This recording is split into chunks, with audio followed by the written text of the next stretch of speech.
CEO Millionaire sees 4 street girls, 9 years old, identical to the ex-wife he expelled 10 years ago. Before we get into the story, comment below where in the world you are watching from today. And if you like this story, don't forget to subscribe. The sky above Manhattan had begun to soften with late afternoon light, the kind that turned steel and glass into something almost tender. Graham Whitaker stood at the edge of Fifth Avenue, waiting for the light to change, his phone pressed to his ear while the voice of his assistant buzzed in his ear like white noise. "Mr. Whitaker, the board is requesting a final confirmation before we lock in the Vancouver acquisition. Shall I prepare the documents for electronic signature?"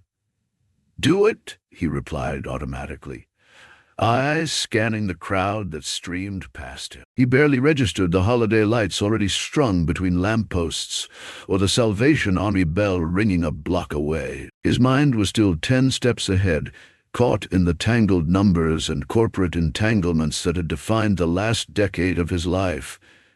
That was before he saw them. A small figure, bundled in a mismatched coat several sizes too large, stepped into his peripheral vision. She couldn't have been more than 9 or 10. Her gloves were fingerless, and her cheeks had the red flush of cold. But her eyes... He stopped. They were the kind of blue that didn't belong on a street corner. They belonged to someone he hadn't seen in 10 years, but whose memory still pierced through the steel armor he wore daily. Elise. The light changed, but Graham didn't move. 3 more girls emerged from the shadow of the nearby storefront, identical, each holding a small bucket of hand-tied bouquets wrapped in tissue paper. The flowers were simple: carnations, daisies, a few sprigs of pine. One girl knelt to straighten the cardboard sign in front of them. "Hope blooms, $5 a bouquet." He should have kept walking, should have chalked the resemblance up to coincidence and returned to the fortress of spreadsheets and schedules waiting uptown. But he didn't. One of the girls, the one who'd first caught his eye, looked up and caught him staring. There was a flicker of recognition there, or perhaps just human curiosity, but it was enough to knock the breath from his lungs. She whispered something to her sisters, and soon all 4 were looking at him. Those same uncanny blue eyes, filled with a quiet resolve that didn't belong to children. His phone buzzed again. He silenced it. It couldn't be. It wasn't possible. His feet moved without permission, carrying him closer until he stood only a few feet away. The girls didn't flinch. They simply kept doing what they had been trained to do. Sell, survive, smile. "Would you like to buy a bouquet, sir?" the first girl asked. Her voice was soft, clear, musical in the same way Elise's had been when they met in grad school. Graham swallowed. He couldn't seem to find his voice. "We made them ourselves." "They're $5, she added, lifting one bouquet toward him. He took it, not because he needed flowers, but because his hands needed something to do, something to keep from shaking. "What's your name?" he asked finally. She hesitated, then answered, "I'm Harper." "That's Lila, Nora, and June." He repeated the names silently, each one striking a different chord in his chest. Names Elise would have chosen, names filled with meaning. "You always work this corner?" he asked, and immediately regretted the way it sounded. "Just weekends," Harper replied. "After school. We live nearby. Manhattan." That narrowed nothing and everything all at once. "Who do you live with?" The words left his mouth before he could filter them. Nora looked up. "Our mom, but she's not with us right now." Harper nudged her gently. "It's okay," she told her sister before turning back to Graham. "We're with Miss Ruth for now. She runs Haven House." Haven House. The name rang a distant bell. Before he could ask more, the girls began to gather their things.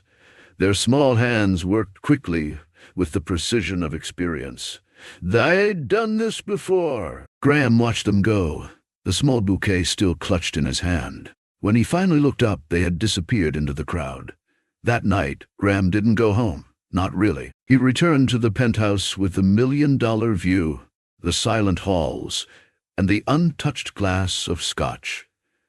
He stood in front of the window for a long time, the bouquet now resting on his desk beside his laptop. It was beginning to wilt, petals curling slightly at the edges. Even flowers needed warmth to thrive. He pulled open the bottom drawer of his desk and took out the old leather box he hadn't touched in years. Inside, a photograph of Elise on their wedding day, a pressed flower from the bouquet she'd carried, and a letter she'd written and never sent, folded carefully beneath his name in her handwriting. "You said children were impossible." I believed in miracles anyway. He remembered the way she had said it to him that night, in this very room. Remembered the disbelief, the anger, the pride that had kept him from even considering it might be true. His assistant had found a new fertility specialist within 48 hours. His sister Madeline had congratulated him on being strong enough to walk away. Elise had left the next morning. No note, just silence. Until today, until those eyes. Graham stared down at the bouquet. Then, without hesitation, he picked up the phone and dialed. "Jenkins," he said to his head of security, "I need you to find someone. 4 girls, around 9 years old, identical, selling flowers on 5th and 43rd. And I need you to find Elise Marlowe." He paused. She might be in trouble. Shadows in the shelter. Graham Whitaker stood on the cracked sidewalk outside Haven House, his polished leather shoes feeling absurdly out of place. The building before him was a far cry from the glass towers of Midtown where he had built his empire. Here, peeling paint clung to brick like forgotten memories, and the narrow windows bore the wear of too many seasons passed without care. Yet inside those tired walls, 4 little girls with his eyes were living a life he had unknowingly walked away from. He checked his reflection in the dusty glass of a corner shop window.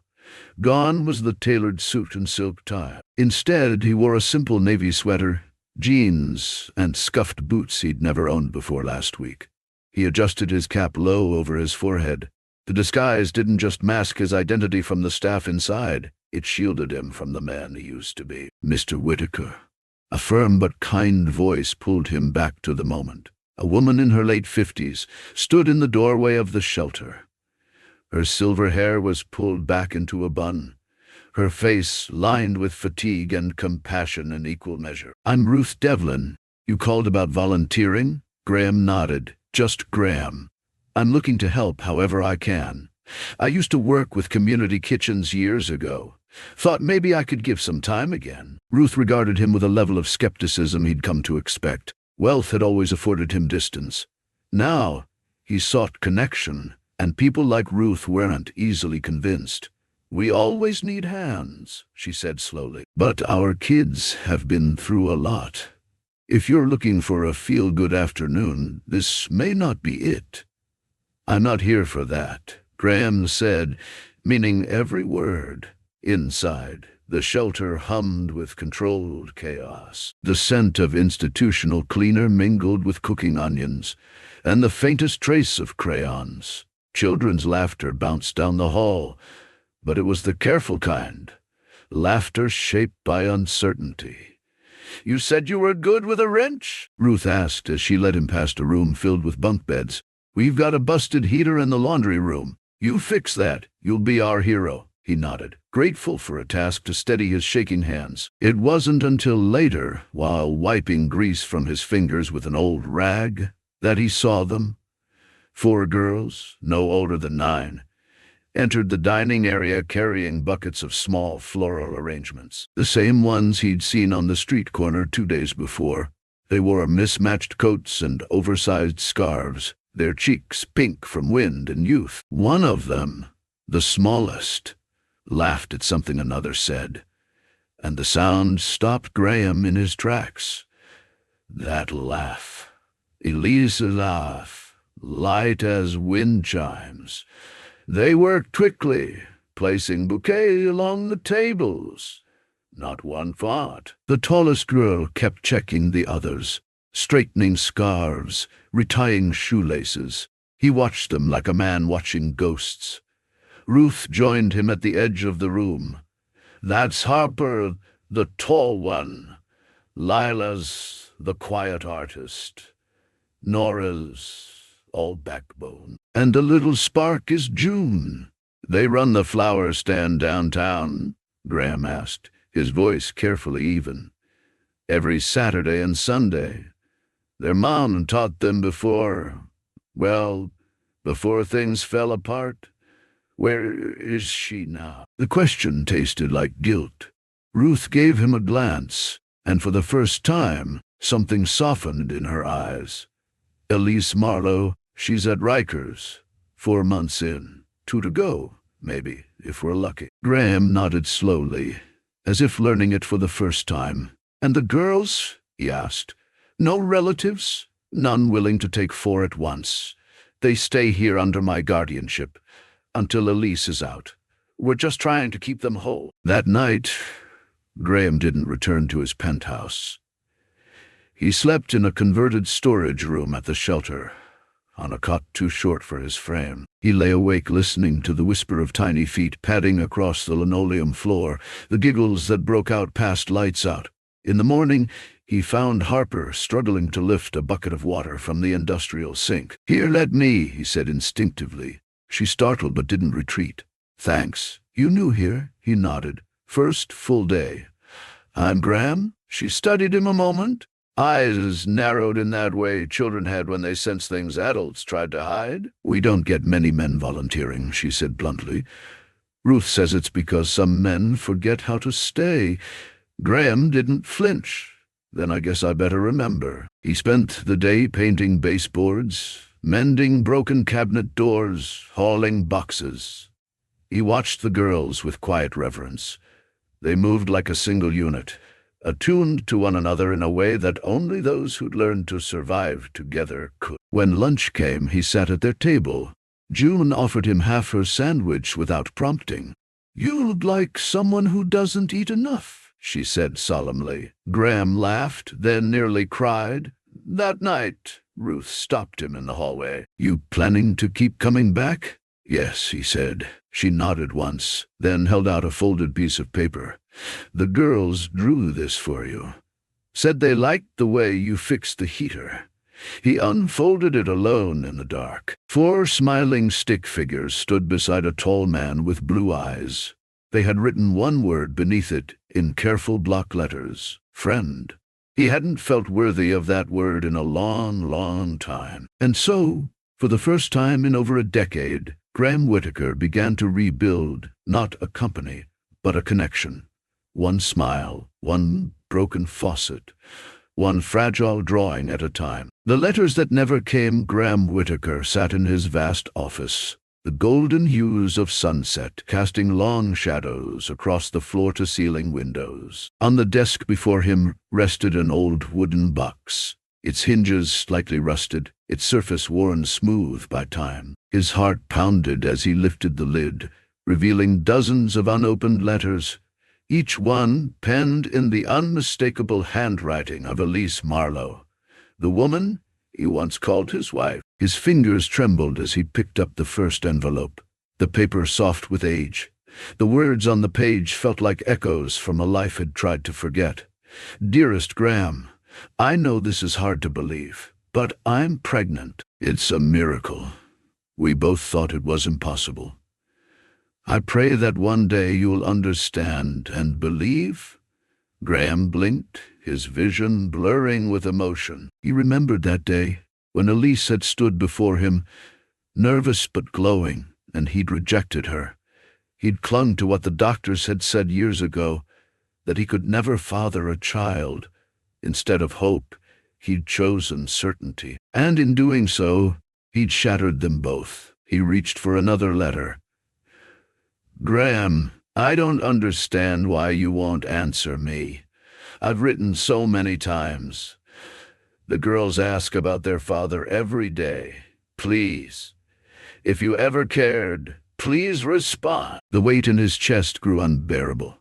He had never seen these letters, not one. Each envelope bore postmarks faded by time and, upon closer inspection, subtle alterations, almost as if someone had deliberately redirected or erased their origin. He called for Thomas, his longtime assistant, the one man he still trusted without question.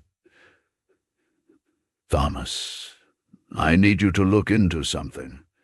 Find out why these letters reached me. And I want you to pull every file from my fertility case 10 years ago. Something's not right." Thomas nodded, his face turning solemn.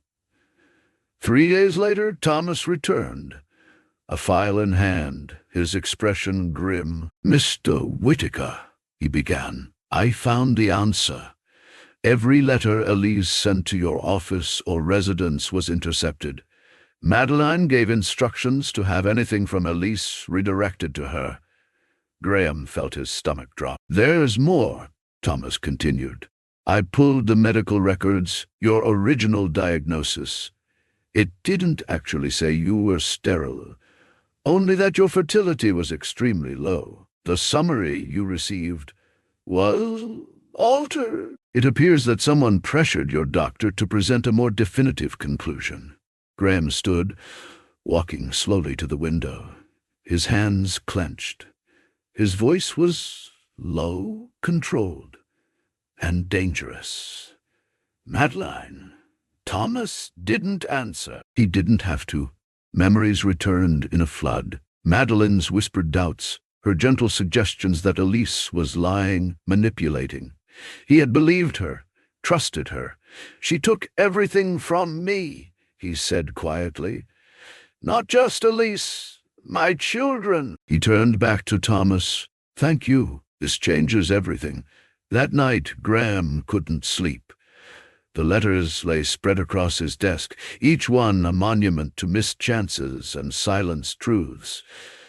Elise had tried, again and again, and he'd never known. Now he did. And now he couldn't look away. This wasn't just about guilt anymore. It was about justice. It was about reclaiming the life, the family he'd been robbed of, even if it meant going to war with the one person he once believed would protect him above all else. The wind off the East River was cold that morning, cold in a way that got into your bones and settled there. Graham Whitaker stood outside the visitor entrance of Rikers Island, the envelope in his coat pocket heavy like a stone. Inside it was the DNA report, 4 pages, 4 names, 4 matches, and a probability stamped in clinical black ink, 99.99%. But numbers were nothing compared to the weight in his chest. He adjusted the collar of his wool coat as he stepped inside. The fluorescent lighting of the prison lobby was harsh, unkind. No place for the truth he carried. The metal detectors buzzed. The security officer barely looked up as Graham removed his watch, keys, wallet. In that moment, stripped of his symbols of wealth and power, he felt exposed, ordinary, and that, somehow, felt right. They led him through a maze of linoleum floors and locked doors, every sound sharp and hollow. Finally, he was escorted to a visitation booth divided by thick plexiglass. The chair creaked as he sat. The black phone to his right looked older than the building itself. He stared at it, the breath shallow in his chest. Then the door across the room opened, and Elise walked in. Her frame looked thinner than he remembered. Her hair, once a cascade of soft copper, was now pulled into a low braid, streaked with fatigue. The prison uniform hung awkwardly on her body, but she held her head high. Dignity had never been about clothes with Elise. Their eyes met through the glass. Time didn't slow. It cracked. She froze when she saw him. Her steps faltered, her mouth parting in disbelief.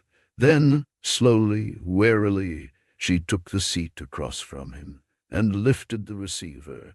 Her hands were trembling. "You're not real," she said softly. voice hoarse. "You can't be."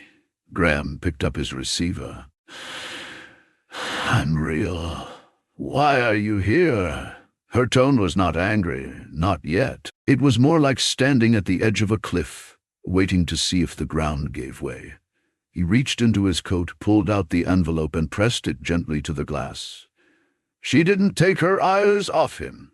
"It's true," he said. "They're mine." Her breath hitched. For a long moment she didn't speak, only blinked rapidly.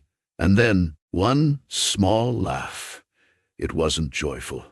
It was bitter, wounded. 10 years, Graham. 10 years, and now you believe me because of a piece of paper. "No," he said quietly. "I believe you because I saw them. Harper, Lila, Nora, and June.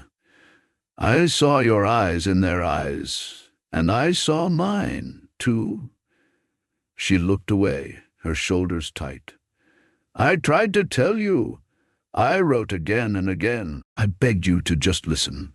But nothing ever came back. Just silence. I never got your letters." His voice cracked. "Madeline intercepted them. She told the doctors to write my diagnosis as definitive. She wanted you gone." Elise slowly looked back at him, pain sharpening into something more dangerous. "And you believed her." Graham didn't look away. "I did." "Silence. I lost everything, Graham," she whispered. "I gave birth alone. I raised them on nothing. And when I couldn't feed them anymore, I stole. Bread and peanut butter. That's all it took to end up in here." He closed his eyes briefly, the shame clawing at his ribs. I know now. And I'm so daunt." She cut him off. Not cruelly, just firmly. "Don't say sorry unless you're ready to back it with something more than guilt." "I am," he said. "I am him," he said. "I'm here to help. To make it right. For you. For them." A tear slid down her cheek. She brushed it away with a practiced motion. "You can't erase what happened. I know. You can't buy their trust with money. I don't want to." "Then what want to? Then what do you want?" He swallowed. "To be their father. To show up every day. To show." "In whatever way you'll let me." The line went quiet. Her knuckles were white around the phone handle. "They don't know," she said finally. "They don't know who you are. I never told them. I didn't want them growing up angry." "I don't deserve that grace," he said. "No, you don't. But maybe they do." She took a breath, as if bracing herself against some internal current. "Ruth told me you've been helping at the shelter. I had to see them. I didn't want to make it worse by showing up as me. As the man who left you behind. And what did you see?" He smiled sadly. 4 remarkable girls. Each so different. Each so full of light, despite everything. Each so full of light, despite everything. "That's them," she said, softening. "They're everything." He nodded. "I want to support them. Get you out of here. Build something, even if it's just starting over. And Madeline, I'm handling her." Their eyes met again, this time without fire. Just the quiet ache of 2 people who had lived through the same storm on opposite shores. A guard knocked on the window. "Time's up. They visit on Sundays," Elise said suddenly. "If you want to come." "Maybe not as who you are. Not yet. But they'll know something's changed. You'll be there." She stood slowly. "One thing, Graham." He rose, too, his hand still on the glass. "Don't walk into their lives if you're going to walk back out." "I won't." Her voice, though quiet, carried the full weight of her years. "They've survived without you. They won't survive being abandoned again." "I know," he said. And for the first time in 10 years, Elise gave him a look that wasn't hate or hurt or disbelief. It wasn't forgiveness, but it was something closer. Hope. As she turned to leave, Graham stayed where he was, hand still pressed to the glass. For the first time in a decade, he wasn't looking at what he'd lost. He was looking at what he might still have the chance to build. The undoing of silence. Graham Whitaker sat quietly in his glass-walled office on the 52nd floor of Whitaker and Company headquarters, watching the rush-hour traffic below flow like arteries through the heart of Manhattan. The western sky was washed in soft gold, the first kiss of winter's dusk. But inside him, a storm had yet to pass.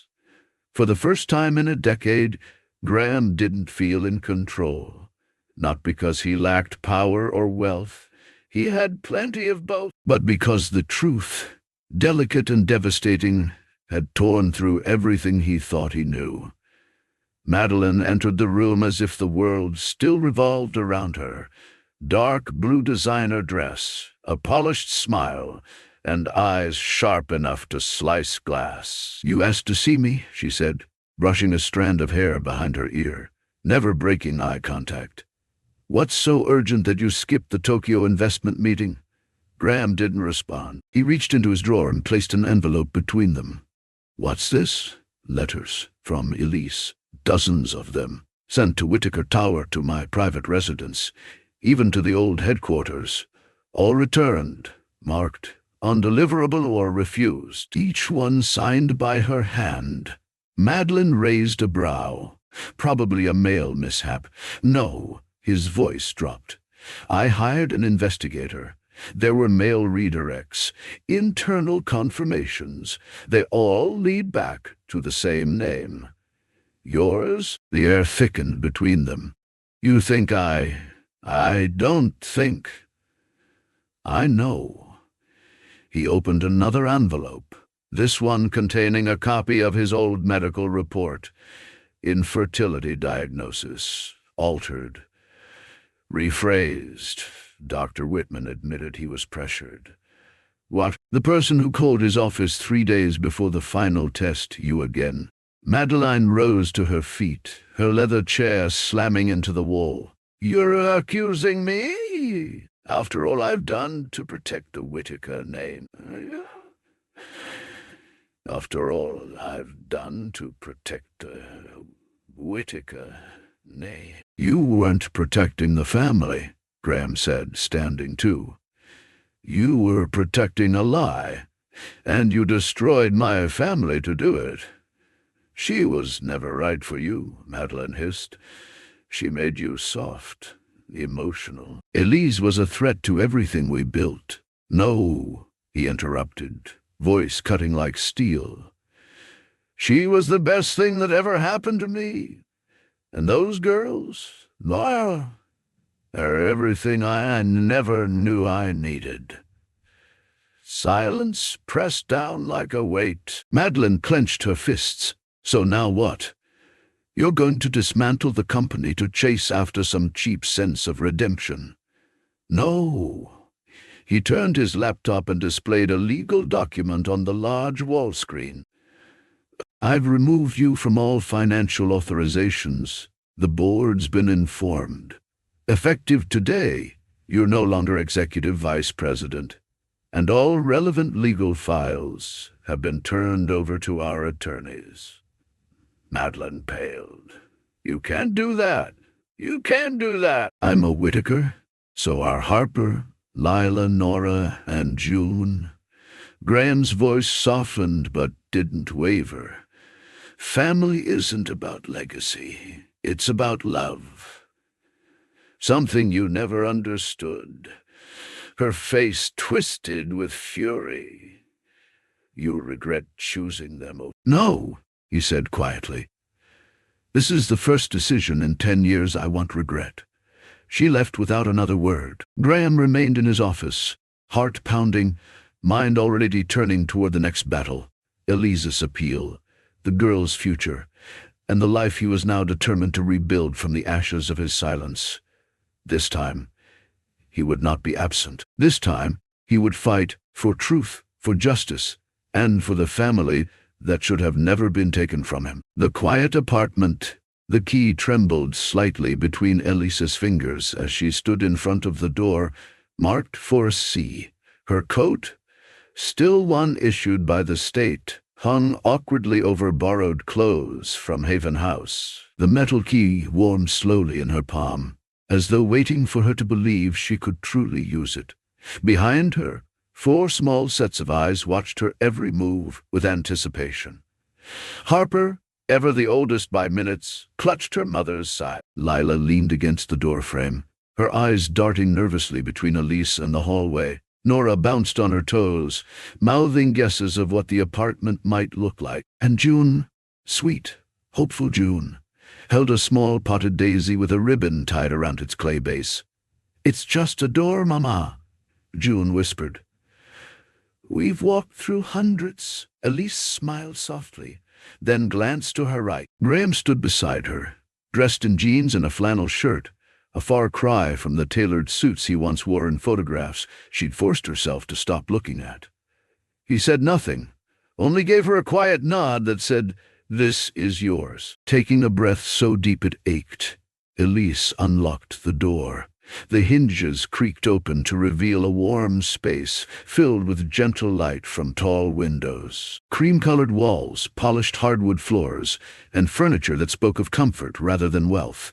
A long dining table with 6 chairs, a reading nook with a small armchair tucked beside a bookshelf, already holding well-worn children's books. The scent of lavender and lemon drifted in, fresh and healing.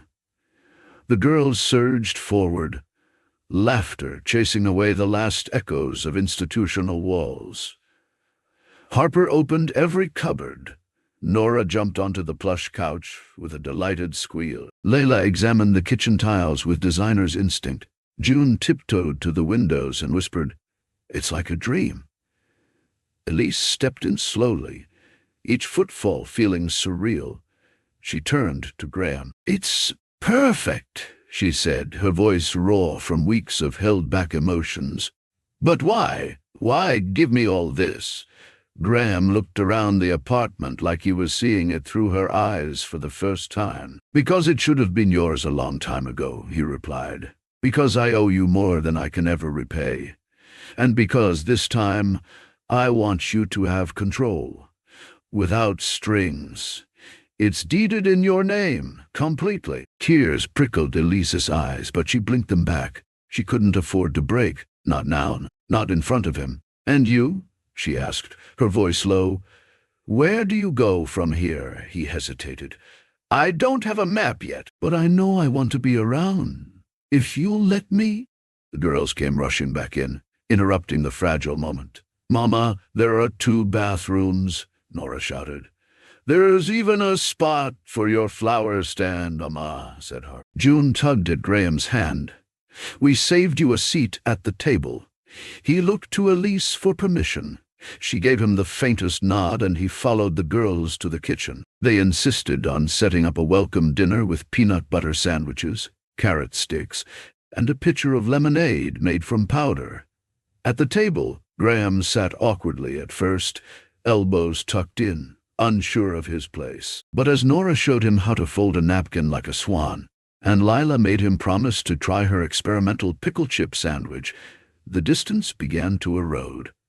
After dinner, the girls scattered to explore the bedrooms. Elise and Graham found themselves alone in the soft evening light of the living room. She leaned against the wall, arms crossed gently, while he sat on the edge of the couch, rubbing the back of his neck. "I don't know how to do this," he admitted. "Fatherhood, earning back years, fixing what's broken. You don't have to know everything," Elise said. "You just have to show up." He looked up. "Will you let me?" She hesitated, then stepped forward, crouching beside the coffee table where June's daisy now sat in its little pot. Elise touched the petal, then looked at him. "Ask them," she said. "Day by day, step by step. That's how we all start again." Graham leaned forward, elbows on his knees, the weight of years pressing on his shoulders. But for the first time, he didn't seem to carry it alone. From the bedroom, June's voice floated through the hall. "Mama! Mr. Graham!" "We're making bunk bed rules." Elise laughed softly. "You better get in there before they elect Nora as queen." He stood and hesitated at the hallway. "Elise," he said, turning back, "thank you for not letting them forget me." "I never told them to remember you," she replied. "They just did." He nodded. "They're amazing. They're ours," Elise said gently. And that truth, spoken aloud, settled between them like a thread stitched back into the fabric of something once torn. Later that night, after the girls had fallen asleep in matching pajamas under quilts Elise had sewn in the shelter, she stood at the window, arms wrapped around herself.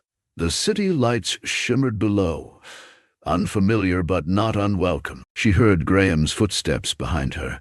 "I should go," he said. "Let you rest." She nodded. "Okay." He reached the door but paused. "Elise," he asked, "tomorrow can I take them to the park?" She turned fully to him now. "Cannot." The pain hadn't gone, but neither had the flicker of something old, something soft. "Yes," she said. "Just make sure they wear their scarves. They always forget." He smiled. The door clicked shut behind him, and Elise leaned back against the frame, heart pounding, not with fear this time, but with the fragile beat of something new. Hope, just hope, and that was enough. The language of small things. The morning sun filtered softly through the curtains of apartment 4A, casting gentle golden lines across the wooden floor. In the quiet hum before the day truly began, Graham stood at the kitchen counter, frowning in deep concentration at the waffle iron. He squinted at the instructions Elise had taped to the wall like sacred scripture. "Do not open too early. Wait for the second beep." Behind him, June sat at the table with a coloring book and a half-eaten banana, humming under her breath. Her sisters were still asleep, tangled in a maze of quilted blankets, their breathing like a small symphony of calm. The waffle iron beeped. Graham flinched, then opened it with the care of a bomb technician. Perfectly golden. He let out a breath he hadn't realized he was holding. From behind, June clapped. "Best one yet." Graham grinned, sliding the waffle onto her plate. "Let's not tell your mom the first two turned into carbon frisbees." June giggled, then dropped a blueberry on top like it was a royal jewel. "Waffles mean it's Saturday." "Saturdays mean family time." He nodded. "They do now." June smiled, a quiet, proud thing, then returned to her coloring. Graham leaned back against the counter, watching her, and really feeling, the miracle of this small, ordinary morning. Downstairs, Elise turned the lock on the newly painted storefront of Marlowe Blooms. She stood there a moment, just breathing it in. The scent of fresh, cut stems, the quiet creak of the floorboards she once knew by heart, the light dancing through the front windows. The space had been closed for nearly 8 years, dusted over by time and pain. But today, it breathed again. Buckets of peonies, tulips, and ranunculus lined the shelves. A refurbished cash register stood proud on the reclaimed wood counter Graham had insisted on helping install. She'd tried to protest, but he showed up with a tool belt and a stubborn glint in his eye, muttering something about owing her a floor that didn't squeak like a haunted house.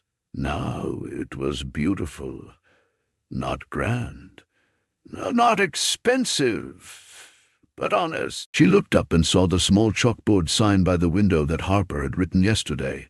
Grand reopening. 15% off if you guess June's favorite flower. The door chimed. "Too early for tulips?" asked Ruth, the manager at Haven House, holding a steaming cup of coffee. "Never," Elise said, accepting the coffee and the warm smile that came with it. Ruth looked around approvingly. "You built this again? From nothing?" Elise nodded. "Not from nothing.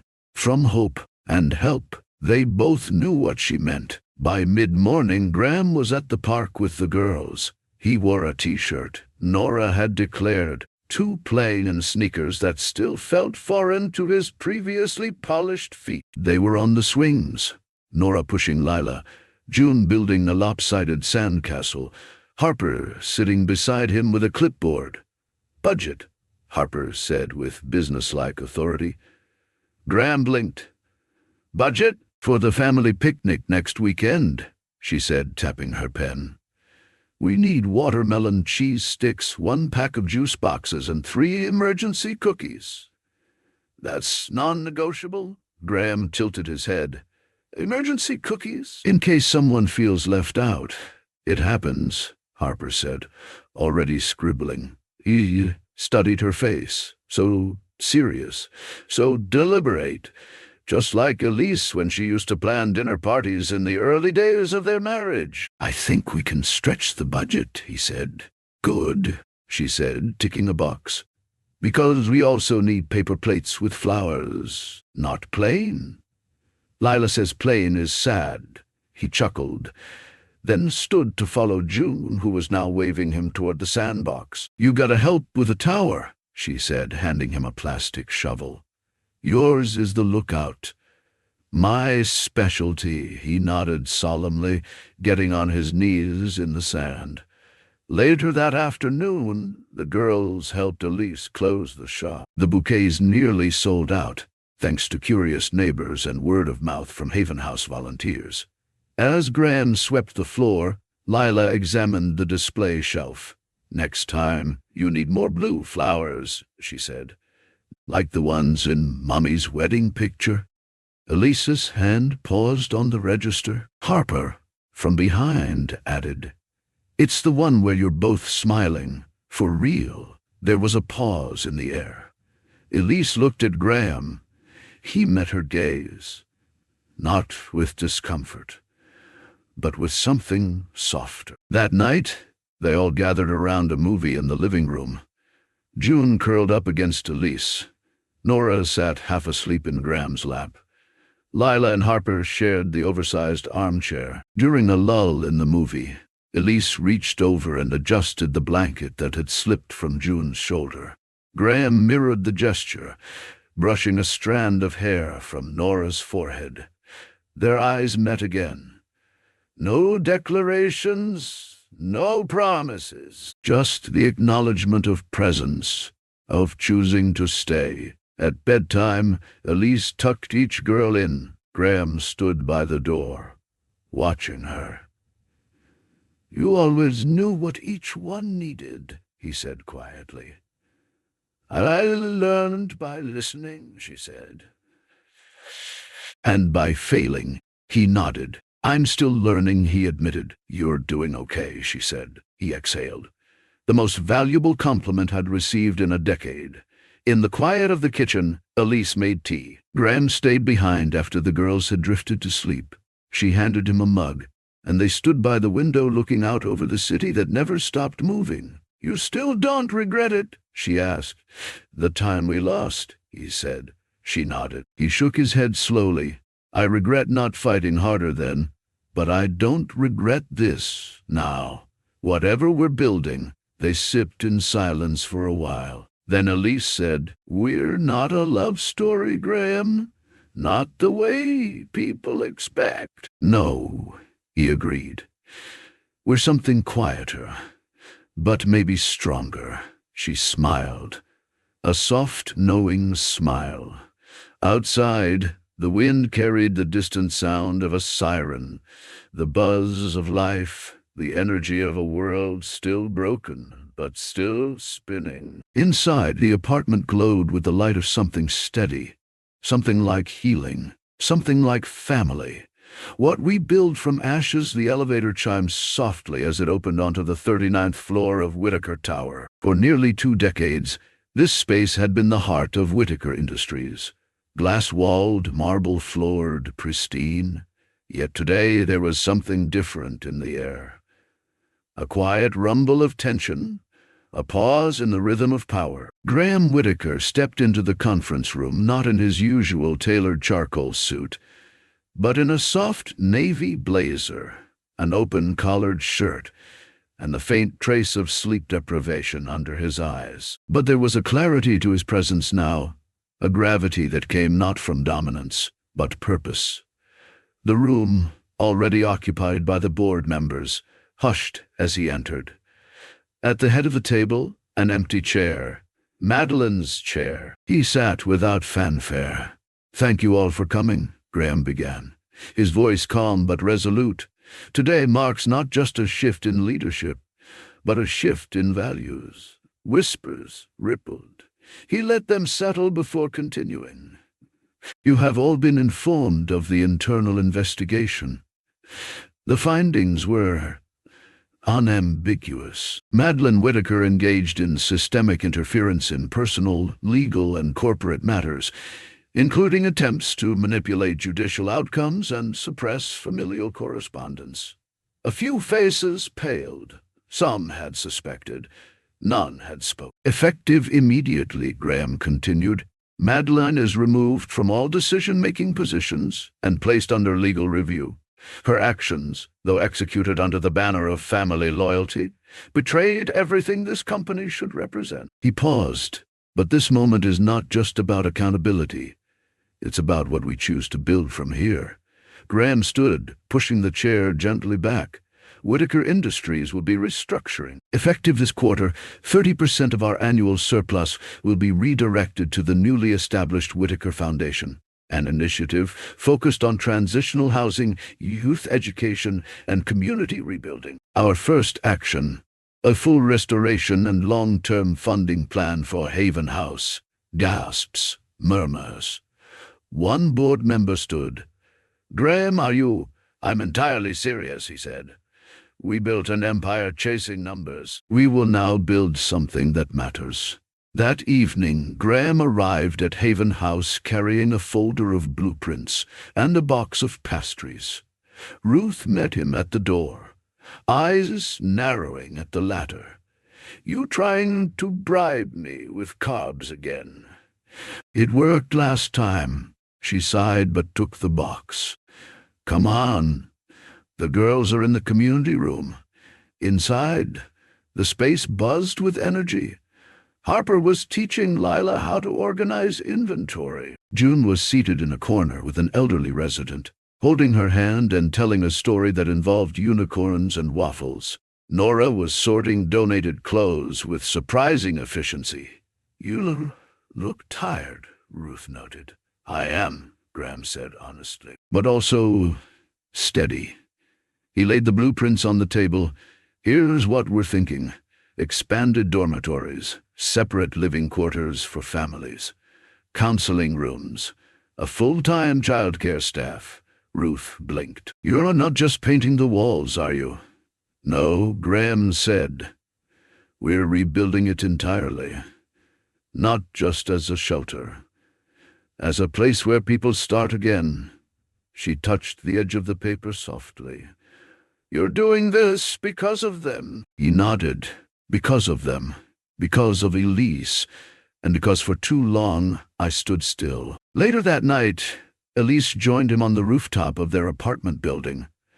A rare, quiet moment when the girls were asleep. The city lights shimmered, and everything didn't feel like an emergency. He handed her a mug of tea. "You remember," she said, surprised. "You always drank chamomile when you were stressed." She looked over at him. "Are you stressed now?" "Only when I think about how much time I let someone else write my story." Elise turned to face him fully. "And now I'm writing it myself." A soft breeze lifted her hair. She tucked it behind her ear. "They're different now, you know. The girls, since us. I notice it," he said. June laughs louder. Harper trusts more. Nora hugs back, and Lila has finally stopped sleeping with her shoes on. They both chuckled. "And you?" she asked. Graham looked at her for a long moment. "I'm starting to believe that being broken wasn't the end of me." It was the invitation to begin again. The next week, Haven House reopened its doors. The ceremony wasn't grand. Just a small gathering of those who understood what rebuilding truly meant. The girls helped cut the ribbon. Elise handed out hand-tied bouquets to the residents. Graham, instead of giving a speech, sat beside a teenage boy who'd just arrived that morning, playing a game of checkers. They didn't speak. They didn't need to. The message was already clear. This is what we build from ashes. Not perfection, but hope. Not monuments, but homes. And sometimes, if we're lucky, we build family all over again. The language of laughter. Graham Whitaker was still adjusting to the sound of laughter. Not the polite chuckles he was used to at business galas or the self-deprecating remarks he offered to break boardroom tension, but the honest, unfiltered laughter of four young girls erupting from the living room like sunshine through a window he didn't know was open. Harper was chasing June around the new apartment with a feather duster, pretending it was a microphone. Lila sat cross-legged, crafting origami flowers from scratch paper. Nora, ever the quiet one, stood on a stepped stool in the kitchen, learning to make hot cocoa with Elise, who offered gentle instructions between smiles. Graham stood in the doorway, unnoticed, his tie loosened from another long day that somehow hadn't left him weary. Instead, he felt something deeper, an anchoring warmth in his chest, fragile and whole at the same time. "They think the apartment smells like cinnamon now," Elise said without turning around. She'd felt his presence before she heard him. "It's because of that candle you lit this morning." "I didn't know it would matter," he said, stepping into the room. "It does," Elise replied, handing a steaming mug to Nora before turning toward him with one of her own. "Small things always do." The days had grown into a rhythm, a quiet miracle neither of them took for granted. Elise walked the girls to school, reopened her flower shop on Columbus Avenue, and poured her heart into bouquets that told stories. Graham, once defined by mergers and milestones, now judged a good day by how many bedtime stories he read, or whether the girls insisted on hugging him goodnight. One evening, Harper handed him a wrinkled sheet of paper titled, "What My Dad Means to Me." It was an assignment from school, the kind where every word struck harder than any business memo ever could. "He didn't know he was our dad until later. But he tries every day. That's love, I think." He'd excused himself to the hallway after reading it, unable to speak. Elise found him there minutes later, back turned, shoulders shaking just slightly. "You okay?" she asked softly. "You okay?" she asked softly. "I don't deserve this," he replied without facing her. "Then make yourself worthy of it," she said. "One small thing at a time." They began a Saturday tradition, breakfast picnics in the park. Graham would make pancakes, bad ones, usually burned, and Elise brought orange juice in mason jars. The girls brought stories from school, inside jokes about teachers, dreams of starting a band or writing a book or running their own flower shop someday. One morning, June climbed into Graham's lap with a solemn expression. "Can we keep doing this even when we're big?" Graham kissed the crown of her head. "Always, sweetheart, always," slowly. The apartment became a home.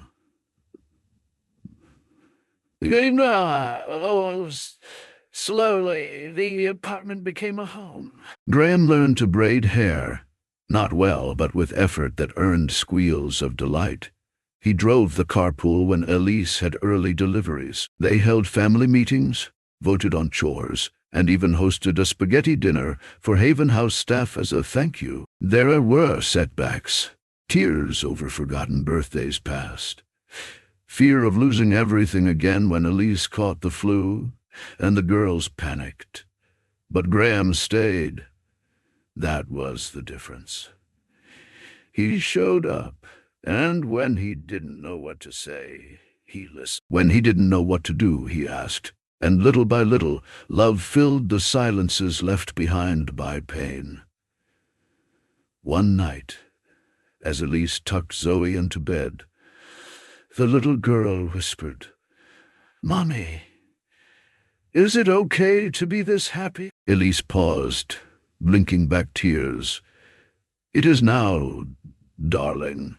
It really is. In the living room, Graham stood by the window, looking out at the city that once seemed to only take and never give.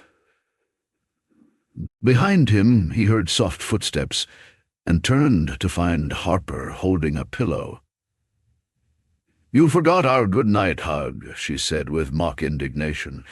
He knelt, arms open.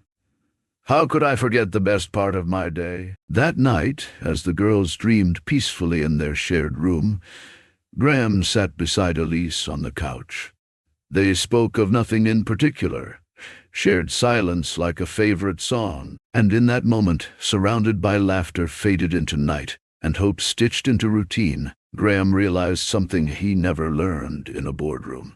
Healing doesn't always come in grand gestures. Sometimes it's found in burnt pancakes, in sticky notes on the fridge that say, "Love you, Dad," in bedtime hugs, and in the quiet promise of tomorrow. And for the first time in decades, he believed he was becoming the man his daughters already saw him as. The man worth coming home to. What comes after? Candles, the balloons had long since drifted into the sky, and the last of the paper plates had been cleared away. Central Park was quieter now. The sounds of other birthday songs fading with the sunset. But for Graham Whitaker, standing beside a park bench worn smooth by years and memories, the celebration was far from over. Harper, Lila, Nora, and June had run off in their matching blue jackets, chasing one another through leaves turned gold by the October breeze. Laughter echoed, crisp and clear, as Elise sat on a plaid blanket nearby, folding napkins into neat squares, a habit born of necessity and control. Graham thought, but also a quiet kind of grace. He watched her for a moment before sitting beside her, careful not to disturb the arrangement of leftover cupcakes and thermoses of cocoa. "They loved the scavenger hunt," he said, his voice low and sincere. "Especially when June found the last clue inside the carousel ticket booth." Elise nodded, smiling. "She thinks she's a detective now. Wants a magnifying glass for Christmas." They sat in companionable silence, watching their daughters exist in a world that, for the first time in years, felt gentle. "How did you know?" Elise asked suddenly, her voice softer than the wind rustling through the branches. Graham looked over. "Know what? That it was worth trying again. Worth stepping back into all this. Into us, even if it's not the same." He considered that, eyes fixed on Lila as she climbed onto a boulder and helped Nora up behind her. "I didn't. Not at first. I was terrified I'd make it worse. But then I saw June offer a stranger her only flower, just because he looked sad. I saw you still fight for kindness, even when the world had been anything but kind. And I thought, maybe there was something in me worth recovering." Elise blinked quickly, brushing a loose strand of hair behind her ear. "You didn't just recover it, Graham. You rebuilt it. With your hands. With soup kitchens and school pickups and flower buckets in your car trunk." Graham chuckled. "Those flower buckets almost ruined my upholstery." "Worth it," she grinned. He looked at her then, really looked. Not at the woman who had once been his wife, but the mother of his children, the woman who had carried so much alone, and still stood with quiet pride. "Do you think they'll remember this?" he asked. "This birthday?" Elise tilted her head. "Probably. But I think what they'll really remember are the mornings you braid June's hair, even if it turns out crooked, or the way you learned to make Nora's favorite oatmeal just right. That kind of love, it doesn't fade." The sun was dipping now, and the shadows were growing longer. Graham stood and extended a hand. "Come on," he said. "Let's walk a bit, before it gets too dark." They strolled the edge of the park, the girls still playing within earshot. Graham's pace was slow, thoughtful. "You know," Elise said after a few moments, There's something about the quiet after a birthday party. It's like the air is full of sighs, contentment, maybe, or relief, or the promise of what comes next, Graham added. They reached a row of benches beneath a canopy of sycamore trees. Graham sat and pulled a small velvet box from his coat pocket. Not the kind that held jewelry, but something older, with the softness of memory sewn into its fabric. I found this in one of Madeline's old storage units, he said, offering it to her. Elise opened it carefully. Inside were the unopened letters she had written him years ago, faded envelopes with ink now slightly smudged, each one still sealed. Her breath caught. I thought they were all gone, she whispered. I thought they tried to erase you, Graham said quietly, but they never could. Elise closed the box and held it to her chest. I don't need them to forgive you, she said. I just need you to keep showing up, like you've been doing. I will, he said. For them, for you, for me, even. I missed too many firsts. I don't want to miss the everyday. A gust of wind carried the sound of Nora calling out, Dad, watch this. Graham turned just in time to see her leap from a small rock and land, with her arms spread wide. Nailed it, she shouted. He clapped and laughed. You absolutely did. Elise smiled beside him. They love you, you know. It's not about what was missing. It's about what they feel now. He nodded slowly. To not fear it vanishing. The sky above them turned indigo, and Graham glanced at the girls. Time to head home. As they walked back, Harper slipped her hand into his without looking up. Graham's fingers curled around hers instinctively, gently. You didn't leave early this time, she said. No, Graham replied. I didn't. Promise you won't again? He looked down, his voice quiet and sure. I promise. Behind them, Elise walked with the other girls, her figure silhouetted by the park lights, her laughter joining theirs in a chorus of belonging. And for Graham Whitaker, a man who once measured success in numbers and quarterly reports, the sound of that laughter was more valuable than anything he had ever built. The quiet inheritance, the apartment smelled faintly of lavender and lemon oil, not from store-bought air fresheners, but from Elise's own mixture. An old habit she picked up back when every penny counted and homemade solutions meant survival. Now it simply meant comfort. Graham stood at the threshold of the twins' shared bedroom, watching as Lila meticulously lined up her colored pencils by shade. Across the room, June was busy taping another daisy to the wall, her hope garden, as she called it, slowly spreading toward the ceiling. I don't think that one's going to stick, he offered gently. June squinted at her work. It will if I believe hard enough, he smiled. That's the spirit. He turned and walked down the hallway, passing a framed photograph of the girls at the community center's spring festival, cotton candy in hand, smiles wide. Next to it, a new frame had been added. Elise standing in front of her flower shop, its windows now full of life and color. The sign above hand-painted by Harper and Nora, reading, In the kitchen, Elise was humming. A low, familiar tune that Graham couldn't name but always recognized. She stirred a pot on the stove, the smell of tomato basil soup warming the room. Dinner in 10, she said without turning around. Graham nodded, stepping beside her to slice bread. It was a rhythm now, their evenings together, not defined by obligation or expectation, but chosen gently and deliberately. Later that night, after the dishes were put away and the girls tucked in, each with their favorite stuffed animal or book, Graham stepped onto the apartment balcony with a mug of tea in hand. The city hummed below, steady and distant, a reminder of the life he once thought was everything. Elise joined him, wrapping a cardigan over her shoulders. You look thoughtful, she said. I was thinking about wills, he replied. She blinked, caught off guard. Not in a grim way, he added quickly. Just what we leave behind. I've spent years drafting estate documents with attorneys, planning trusts, creating contingency funds. All of it sounded noble at the time, prudent, responsible. But now, he looked out over the buildings. I want to leave something different. Elise leaned on the railing beside him. Like what? Time, presence, a name that means more than money. A legacy they don't have to earn or protect.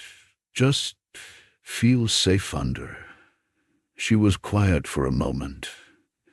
You're already doing that, Graham, but it doesn't feel like enough. She turned to him, her voice steady.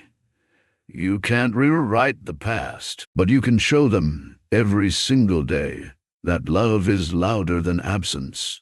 That's what they'll remember. He looked at her then, the woman who had carried their daughters through silence and storm, who had built beauty from nothing, who had found grace even in heartbreak. You're remarkable, he said quietly. I'm stubborn, she corrected, smiling. And practical, which is why I've been thinking too. He raised an eyebrow. About what comes next, she continued. The shop is doing well. The girls are stable. But there are others, women like me, kids like ours. I don't want to just move on. I want to reach back. A beat passed between them. That's why I've registered a name, Marlowe Whitaker Foundation. Graham's brows lifted. I hoped you'd want to be part of it, she added. I know we've both done damage, but maybe, just maybe, our broken pieces can help fill someone else's cracks. He laughed, soft and stunned. That's exactly what I wanted to talk to you about. I just hadn't found the words yet. She looked down, then up at him again. Then maybe we're finally in the same chapter. The next few months moved with surprising grace. What started as late-night sketches and scribbled notes on napkins turned into meeting rooms and mission statements. They recruited a small team, mostly mothers Elise had met in the shelter system. Social workers Graham had once ignored but now treated with reverence. The foundation's mission was simple: provide transitional housing, trauma counseling, and job training for single parents and children displaced by systemic neglect. Hope, not handouts, Elise insisted. Restoration, not rescue, Graham added. At the ribbon-cutting ceremony for the Foundation's first family center in Brooklyn, Graham stood behind a modest podium, his daughters sitting front row, each holding a handmade flower. This building, he began, used to be a law office. Cold walls, quiet halls. But today, it becomes something else. A place where no one is forgotten. A place where names are remembered. Where stories begin again. He paused, looking toward Elise. Now, I know better. Legacy is love that doesn't leave, and that's what we're choosing, together. The applause was warm, not thunderous, honest, like the people they were becoming. That night, back at home, Nora curled up beside Graham on the couch. Will the center have a garden like ours? I hope so, he replied. Would you like to help design it? Her eyes lit up. Can we put daisies like June's wall? We'll start there, he smiled. From the hallway, Elise called, Girls, homework check before dessert. Groans followed, then giggles. Graham leaned his head back, eyes closed, breathing in the sound. Later, after the girls were in bed, he returned to the balcony. Elise joined him, carrying 2 mugs. You know, she said, someone asked me today if we were getting back together. He turned to her, curious. I told them no, she continued. I told them no, she continued, because we're already together, just not in the way they expected. Graham took her hand. Maybe love doesn't always look the same. Maybe sometimes it grows sideways. She chuckled.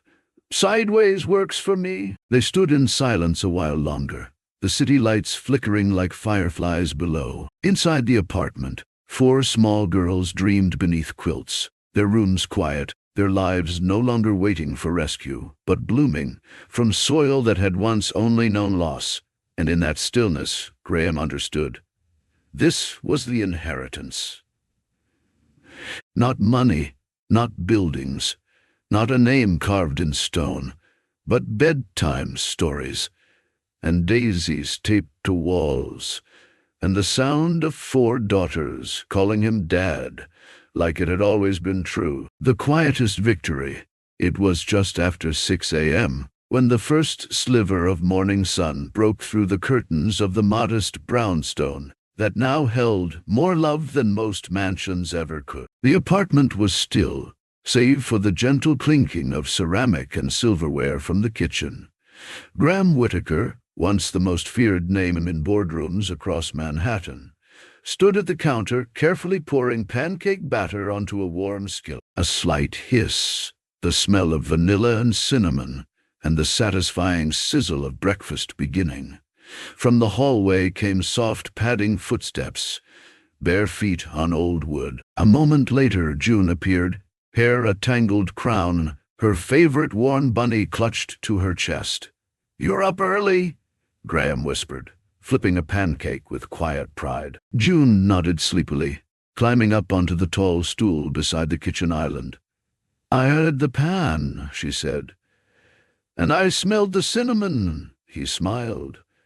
"You're going to be my official taste tester." She grinned through a yawn and rested her chin in her palm.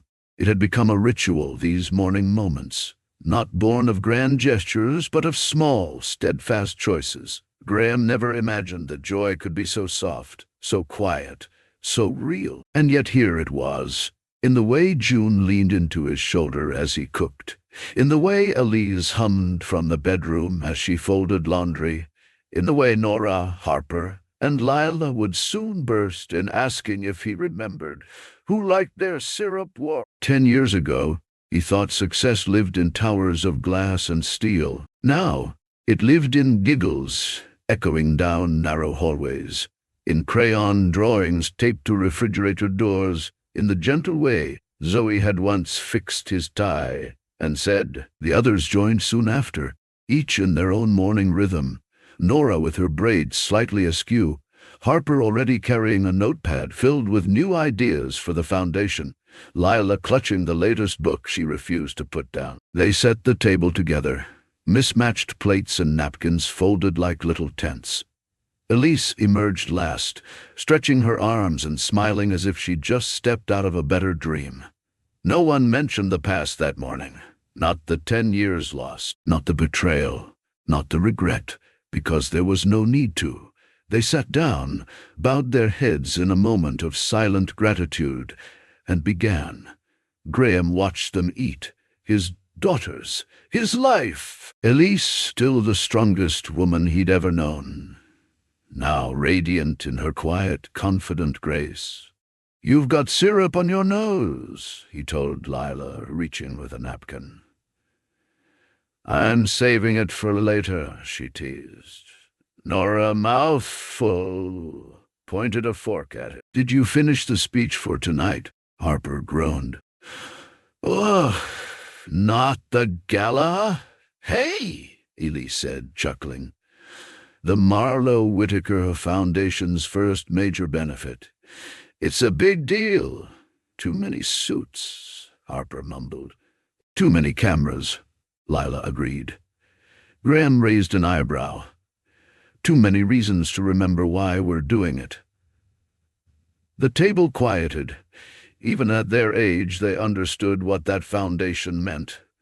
Not just for others, but for their own story. A place born from second chances, built on truths that once hurt, but had healed. A legacy, not of wealth, but of compassion. Later that evening, as the sun dipped below the skyline and the city bathed itself in gold, Graham stood backstage at the gala. The ballroom was filled with supporters, donors, and former colleagues, many of whom had once dismissed him as too hard and too cold. Few recognized the man had become. Fewer still knew the journey that had brought him here. From the side curtain, he could see Elise standing with the girls, each in a dress they'd picked themselves, each one more radiant than the next. He exhaled slowly, remembering a time not long ago when they had huddled in second-hand coats on street corners, selling daisies for $5. His name was called, the applause rising politely. He stepped onto the stage, not as CEO, not as Whitaker, the empire builder, but as a father, a man who had come home. He stood in silence for a moment, letting the room settle. "I used to think legacy was something you could build in square feet," he began. "Something measured in earnings, boardroom victories, awards with your name on the plaque." He looked out, catching Elisa's eyes. "My legacy sat on the curb selling flowers. My legacy was born behind the bars of a prison sentence that never should happen. My legacy has pigtails, paint-stained fingers, and laughs like wind chimes in summer." Soft laughter rippled through the crowd.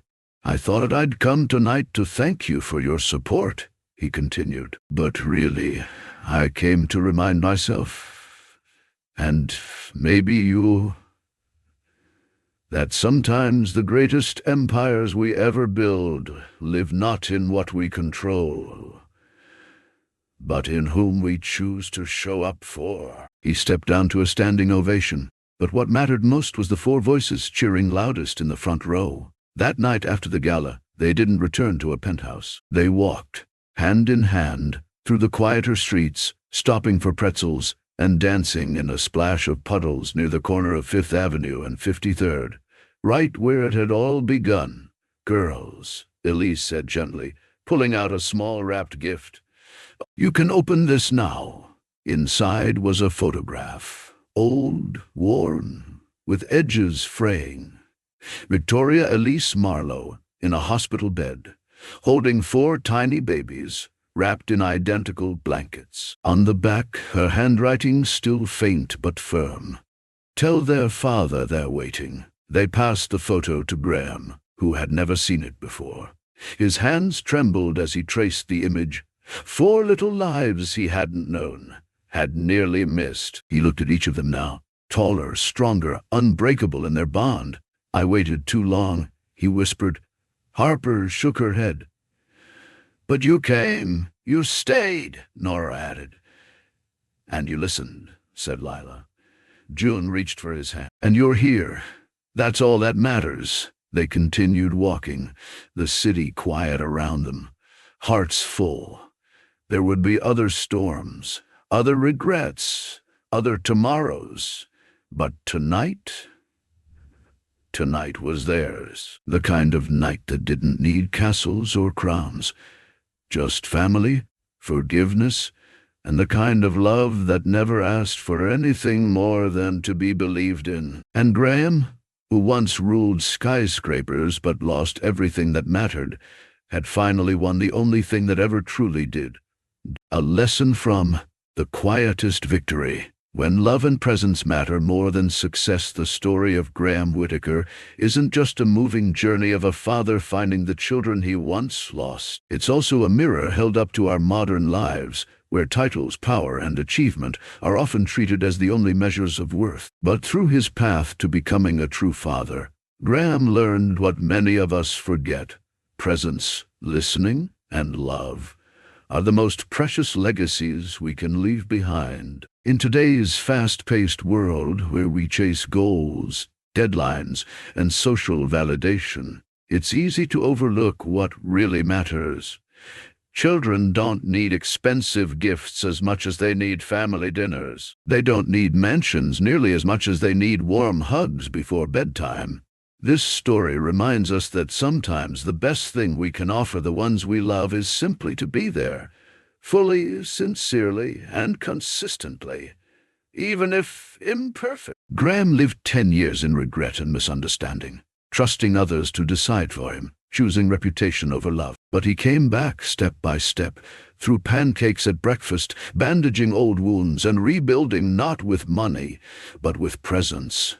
The lesson is profound. We can't undo the past, but we can choose how we show up today, and that can heal tomorrow. In modern America, millions of children grow up emotionally neglected, not because they aren't loved, but because life is exhausting, overwhelming. Graham and Elise's story is a gentle reminder. Sometimes the most important thing isn't what we've lost, but what we choose not to abandon again. If you're reading this, take a moment to reflect. Is there someone in your life waiting for you to come home? Not with grand apologies or flowers, but with a quiet afternoon where you simply sit down and say, "I'm here. You're not alone." Because, as Graham learned, the greatest victories aren't won in boardrooms, but in the smallest moments, where a heart finally finds its way back home. Before we go, I'd love to hear from you. Where are you watching from? Are you tuning in from the heartland of America? A quiet countryside, or maybe a bustling city, dreaming of open fields? Drop a comment below. I read every single one. And if this story touched your heart, inspired you, or simply gave you a moment of warmth in your day, don't forget to hit that subscribe button and turn on notifications so you never miss another uplifting story like this. Thank you so much for being here. Your support means everything, and I can't wait to bring you more heartfelt stories soon. Until next time, stay kind, stay inspired, and I'll see you in the next one.